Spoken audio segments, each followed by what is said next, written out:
নমস্কার, শুরু করলাম জীবনপঞ্জির আরও একটা খাতা। আজ 12ই আগস্ট 2026। দিনটা শুরুই হলো আকাশের কাঁদুনি দিয়ে, অর্থাৎ বৃষ্টি নেমেছে। সকালবেলা ঘুম থেকে উঠলাম বৃষ্টির শব্দ শুনে। বাইরে বেরিয়ে দেখলাম একদম যা ভেবেছিলাম তাই, অঝোর ধারায় বৃষ্টি পড়ে চলেছে। কিছুক্ষণ আগে বৃষ্টিটা একটু জোরদার হচ্ছিল, এখন একটু কম, কিন্তু আমার মনে হচ্ছে আজকে সারাদিন এরকমই যাবে। তবে এর মধ্যে একটাই প্রাপ্তিযোগ, সেটা হচ্ছে বাতাসের আর্দ্রতা যেরকম বেড়েছে তেমনি তাপমাত্রার পারদটাও নিচুর দিকে। আমার গাছগুলো তো একই রকম রয়েছে, আর সকালবেলা দেখুন চারিদিকটা একেবারে বৃষ্টিতে ভিজে রয়েছে। আজকে আমার চারপাশটা আমার আগেই স্নান করে ফেলেছে, রাস্তাঘাট ভেজা।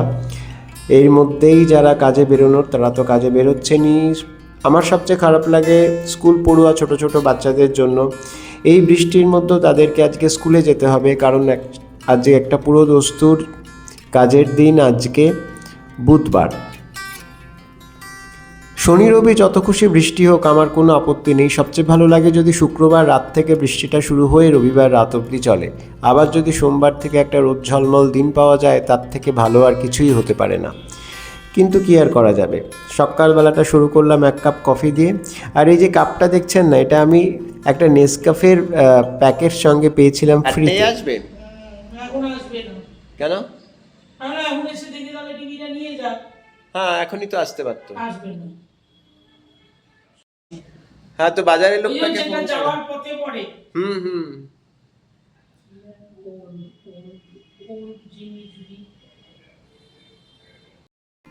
স্নান সেরে পুজো করে আসতেই চলে এলো আমার জলখাবার। আজকে জলখাবারে ছিল ভেজ ম্যাগি, আর তারপরে আমার ফ্রুট ব্রেক। আজকে আর ফ্রুট ব্রেকে আপনাদের সঙ্গে কোনো কথা হয়নি। কালকে আমরা যে টিভিটা কিনলাম সেই টিভিটা এখনও এসে পৌঁছোয়নি। এদিকে সকাল থেকে বৃষ্টি হচ্ছে, আবার থামছে, আবার হচ্ছে, আবার থামছে। তো 2-3বার দোকানে ফোন করা গেল, তারা বললো যে ওটা ডেলিভারির জন্য বেরিয়ে গেছে, কিন্তু আমাদের বাড়িতে এখনও এসে পৌঁছোয়নি। এদিকে ওটা বাড়িতে এসে না পৌঁছানো পর্যন্ত তো ও কোম্পানিতেও ফোন করা যাচ্ছে না ইনস্টলেশনের জন্য। আবার এদিকে আবার কালকে 13 তারিখ, সুতরাং আমাদের একটা সংস্কার আছে, 13 তারিখ এসব কাজ হয় না। তো আজকে যদি বেলা করে আসে, কালকে ও টিভিটা ইনস্টল করা যাবে না। আরও একটা ব্যাপার হচ্ছে যে পুরনো টিভিটাকে নিয়ে যাবে, সেটা নিয়ে সকাল থেকেই দর কষাকষি চলছে। যখন টিভিটা কিনেছিলাম তখন আমরা ওটার দাম ছিল প্রায় 50,000 টাকার মতো। তো এখন শুনছি ওটাতে 2,000 টাকা পাওয়া যাবে। মানে ভাবতেও খারাপ লাগে না? তো কালকে আর দোকানদার আরেকটা কথা বললো, যিনি সেলস পারসন ছিলেন এই দোকানে। উনি বলেন যে এই টিভিটাই যে আমরা যেটা কালকে কিনলাম, সেইটা যদি ধরুন এই 6-7 মাস বাদেও আমরা কাউকে গিয়ে অ্যাপ্রোচ করি যে টিভিটা আপনি কিনবেন, আমাদের আর টিভিটা এখন দরকার নেই, তো উনি বললেন যে আপনি কিন্তু 7-8 হাজারের বেশি দাম পাবেন না। সুতরাং ভাববেন না যে আপনি আজকে এই 38-39 হাজার টাকা দিয়ে একটা টিভি কিনছেন, সেটা কোনো ভ্যালু অ্যাডিশন হবে। সেটার কিন্তু ডিপ্রিসিয়েশন এমনভাবে হবে যেটা আপনি কল্পনাও করতে পারবেন না। যাই হোক, আমার তো এখন লাঞ্চের সময় হয়ে গেছে। আজকে ফুড ব্রেকে আর আপনাদের সঙ্গে কথা বলিনি, লাঞ্চের সময় হয়ে গেছে। তো দেখুন আজকে লাঞ্চে কী আছে। চলুন তাহলে আমি খেয়েই নিই, আর আজকে লাঞ্চে কী আছে সেটা দেখবেন, যেমন দেখাচ্ছি। আজকে লাঞ্চে আছে একটু স্যালাড, এদিকে সেই ব্রাউন রাইসের ভাত, ওদিকে পালং শাক আর মুগ ডাল। ওখানে একটু ভাত আছে, যদি লাগে তো নেব। তো চলুন আমি খেয়ে নিই, খেয়ে দিয়ে আবার যখন টিভিটা আসবে, যদি আসে তাহলে আপনাদেরকে দেখাবো। আর আজকে যদি আসে তাহলে আজকে ইনস্টল হবে কিনা জানি না, যদি হয়ে যায় তা ভালো। সন্ধ্যেবেলা বসে একটু নতুন টিভিটা দেখা যাবে, তাই না? একটা সিনেমা দেখবো ভাবছি। যদিও আজকে তো বুধবার, কালকে বৃহস্পতিবার, কালকেও তো অনেক অফিস, অনেক কাজ। ঠিক আছে, দেখা যাবে। ওরা এসে তো নিক, আগে খেয়ে নিই, তারপরে কথা হচ্ছে। সারাদিন ফলো আপের পর এখন বাজে সন্ধ্যে 6:30। এখন ওই আমাদের টিভি ঘরে ঢুকছে। ঠিক আছে, আপনি কোনো কাগজ দেবেন? হ্যাঁ, ওইটা দেবো। এটা কি আপনি নিয়ে যাবেন? ওটা নিয়ে যাবো, আপনার যেটা অরিজিনাল দিয়ে যাবো। আচ্ছা, এর লোক আসবে কখন? আজকে আসবে না? তাহলে ফোন করবে তো তখন করে দেবো। এই নিন দেখুন। এটা অরিজিনাল। হ্যাঁ, এটা আপনি রাখুন। আচ্ছা, এইটা অরিজিনাল। আর কিছু দেবেন না? এটা অর্ডার রিসিপ্ট। আচ্ছা, ওটা অর্ডার রিসিপ্ট, ঠিক আছে। এটা দুটো সাইন করে দিন। পেন আছে? যাই হোক, পুরনো টিভিটাকে তো এখান থেকে আমি সরিয়ে দিয়েছি, জায়গাটাও পরিষ্কার করে দিয়েছি যাতে নতুন টিভিটাকে এখানে সহজে ইনস্টল করা যায়, কিন্তু সে আর হবে না শুক্রবারের আগে। এই যে পুরনো টিভিটা আমাদের বসার ঘরে সেন্টার টেবিলের ধার ঘেঁষে রেখে দিয়েছি, আর ঠিক বড় সোফাটার পেছনেই রয়েছে আমাদের নতুন টিভিটা। এখন দেখা যাক কি হয়। চলুন এখন একটু বেরোনো যাক। 2-3 দিন আগে আপনাদের আমি স্বাধীনতা দিবস উপলক্ষে কলকাতার যে বিভিন্ন জায়গাগুলোকে আলো দিয়ে সাজানো হয়েছে সেগুলো দেখাতে নিয়ে গিয়ে বৃষ্টির কবলে পড়েছিলাম। আজ তো সারাদিন ধরেই বৃষ্টি হচ্ছে, এখন একটু বৃষ্টিটা থেমেছে, তাই জন্য আপনাদের নিয়ে বেরোলাম। চলুন দেখা যাক। প্রথমে আমরা যাব রবীন্দ্র সদন চত্বরে। পুরো চত্বরটা ভীষণ সুন্দরভাবে আলো দিয়ে সাজিয়েছে, সেটাই আপনাদের আজকে দেখাবো। আর বলতে বলতে মোটামুটি আমরা চলেও এসেছি। এখন পিজি হসপিটাল ক্রস করে গেলাম। একদিকে রয়েছে ভিক্টোরিয়া মেমোরিয়াল, তবে ভিক্টোরিয়া মেমোরিয়ালের এই দিকটাতে কোনো আলো দেয়নি, পেছন দিকটাতে কোনো আলো দেয়নি, সামনের দিকটাতে আলো দিয়েছে, তো সেটা আমরা পরে দেখব। আগে একটু রবীন্দ্র সদন চত্বরটা ঘুরে দেখা যাক। রাস্তাঘাটে তো বেশ জ্যাম, কারণ এখন অফিস যাত্রীরা বাড়ি ফিরছেন। আমার তো কোনো অফিস নেই, আর আমি এখন আর অফিস যাত্রীও নই, সেই জন্য 7:30 পৌনে 8টার মধ্যে কাজ শেষ করে আমি বেরোলাম আপনাদের নিয়ে। আর বলতে বলতে চলেও এলাম রবীন্দ্র সদন নন্দন চত্বরে। দেখুন কি সুন্দর আলো দিয়ে সাজিয়েছে চারিদিকটা, মনে হচ্ছে যেন একেবারে আমাদের ট্রাইকালারে ছেয়ে গেছে। সামনেই তো প্রখ্যাত ভাস্কর রামকিঙ্করের সেই বিখ্যাত মূর্তি। তারপর এই রবীন্দ্র সদন চত্বর। বৃষ্টির জন্য এই অঞ্চলটা এখন মোটামুটি ফাঁকা। এই জায়গাটা সাধারণত সন্ধ্যের সময় অফিস ফেরতা যাত্রীদের আড্ডা কিংবা স্কুল কলেজ পড়ুয়াদের আড্ডার একটা আসর বসে। আজকে আর সেরকম কিছু ছিল না সেরকমভাবে। রবীন্দ্র সদনে কোনো একটা অনুষ্ঠান ছিল, বাইরে থেকে গানের কলি ভেসে আসছিল। ভেতরটা মোটামুটি ফাঁকাই ছিল, এতটা ফাঁকা কোনোদিনও থাকে না এই সময়। এই সময়টা একেবারে ভিড়ে ঠাসা থাকে একেবারে। এই অঞ্চলটাতে ঘুরতে ঘুরতে সেই স্কুল কলেজের কথাই মনে পড়ছিল বারবার করে। স্কুল কলেজে যখন পড়তাম, স্কুলে নয় ভুল বললাম, কলেজে যখন পড়তাম বা কলেজের পরেও অফিস ফেরতাম, মাঝে মাঝেই এখানে আসতাম, আড্ডা মারতাম বন্ধু বান্ধবদের সঙ্গে। সেই সব স্মৃতিগুলোই বারবার মনের মধ্যে ঘুরে ফিরে আসছিল। এই অঞ্চলটা একেবারে পাখি পড়ার মতো আমাদের চেনা ছিল।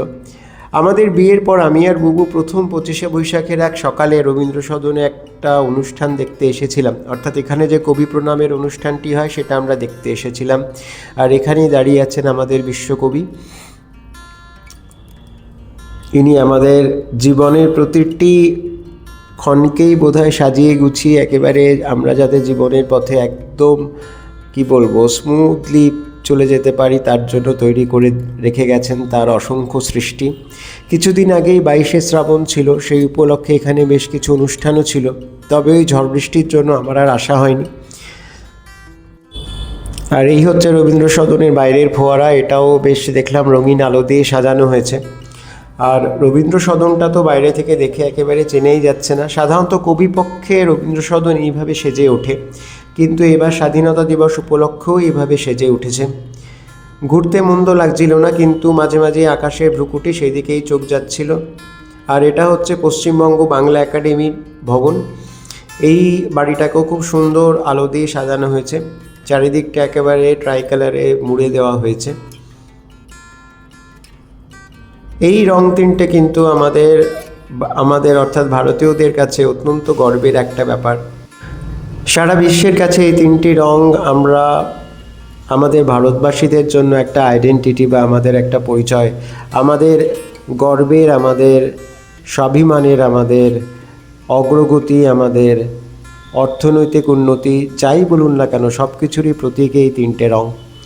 আমরা এখন আছি নন্দনের পেছন দিকটাতে। পেছন দিকের পুকুরেও দুটো ফোয়ারা রয়েছে, এটা তো অনেক দিন থেকেই চলছে, তবে এই দিকটাতে খুব একটা আলো নেই। উল্টো দিকের পুকুরটা তো বেশ বড় বড় দুটো ফোয়ারা রয়েছে, চলুন সে দুটো আপনাদের দেখাচ্ছি।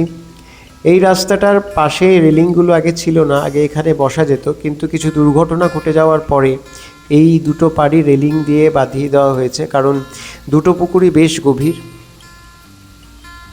এই দেখুন, এই দুটো ফোয়ারা রয়েছে এই পুকুরটার মধ্যে, তবে আলোর অভাবে জানি না কতদূর কি বোঝা যাচ্ছে। বিশাল বিশাল উঁচু ফোয়ারা দুটো।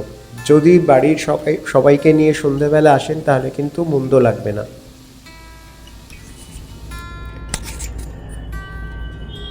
নন্দন চত্বরের পেছন দিকটা থেকে বেরোলে, অর্থাৎ শিশির মঞ্চের দিকে গেলে পরে চোখে পড়বে এই ভাস্কর্যটি। এটি প্রখ্যাত ভাস্কর সোমনাথ হোরের সৃষ্টি। আমি প্রথম যখন শান্তিনিকেতনে প্রখ্যাত ভাস্কর শ্রী রামকিঙ্করের সৃষ্টিগুলিকে দেখি, তখন আমার মনে হয়েছিল যে ভারতবর্ষে সাধারণ জীবনযাত্রাকে কিভাবে ভাস্কর্যের মতো একটা জটিল শিল্প মাধ্যমের ওপরও তুলে ধরা যায়। আমরা আগে প্রধানত মন্দিরের বিভিন্ন দেবদেবীর যে ভাস্কর্যগুলো সেগুলো দেখতেই অভ্যস্ত ছিলাম, কিন্তু রামকিঙ্কর বেজের ভাস্কর্যগুলি দেখে মনে হয়েছিল যে আমাদের দৈনন্দিন জীবনও ভাস্কর্যের বিষয়বস্তু হতে পারে। আর এখন চলে এলাম নন্দন চত্বরে। এটা তো কলকাতার একটা গর্বের ব্যাপার।